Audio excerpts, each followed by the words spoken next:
A, witajcie moi roztomili. Dzisiaj chciałbym wam tak uświadomić, że wszelkiego rodzaju nachodźcy, przychodźcy, wygnańcy i przygnańcy na jakiś teren są w stanie zniszczyć każdy naród.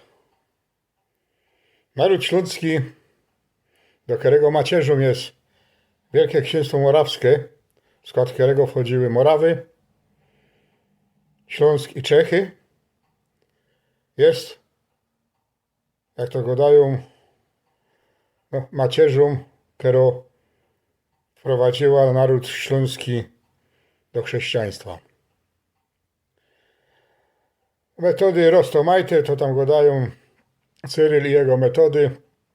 Potem Madziary zniszczyli państwo wielkomorawskie. Prawdopodobnie Morawiaki uciekli na Śląsku. Na Śląsku było więcej lasów i szło się tam lepiej bronić. No i potem zaczęli tworzyć razem z Czechami jedność państwową.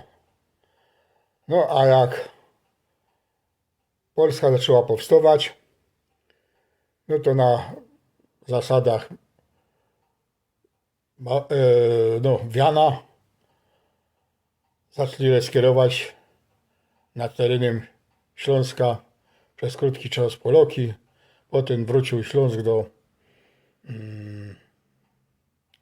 jako samodzielne księstwa, samodzielne państwo, po czym stał się państwem w koronie Wacławowej. Jak ktoś nie wierzy, to niech się jedzie do Pragi, tam będzie widział herb Śląska razem z herbem Czech i Moraw. Także to pokrótce. Ale my dostali doświadczeni w pieruchy tymi nachodźcami. Bo już w latach 40., pod koniec lat 40. XX wieku, przygnali tutaj element obcy, który zrobił wszystko, żeby nas zniszczyć, zamiast się z nami kamracić. To już jest na tyle stary, że jak przyjeżdżali sam do mojego sztadu do roboty, tak zwane werbusy, albo jak ktoś woli gorole, no a byli to nachodźcy. Strach było po drogach łazić. Ledwo co się zasymilowali, co stali się normalnymi ludźmi, już zaś chcą przygnać następnych nachodźców.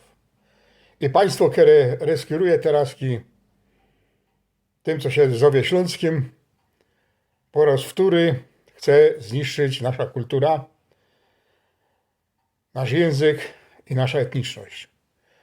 I śmia twierdzić, że duch to robi, bo od 20 paru lat ja i Inksi walczymy o uznanie naszej etniczności, naszego języka oraz terytorium śląskiego bez Jaworzna, Częstochowy, Żywca itd. itp., a wraz z ziemiami górnośląskimi, które są w tej chwili w województwie opolskim. I nic to nie idzie zrobić. Władze polskie dużo nas nie szanują i cały czas robią nam podgórka. Ciekawe, czy jakiś kandydat na prezydenta będzie miał na tyle odwagi, co powie, że Ślązoki, macie etniczność, Ślązoki, macie język uznany, Ślązoki, jak ino będzie zmiana terenu województw, to zrobimy województwo wierchnośląskie. No to już zaś, niech wam się darzy tak, kogo nie, albo jeszcze lepiej, z bomboczkiem.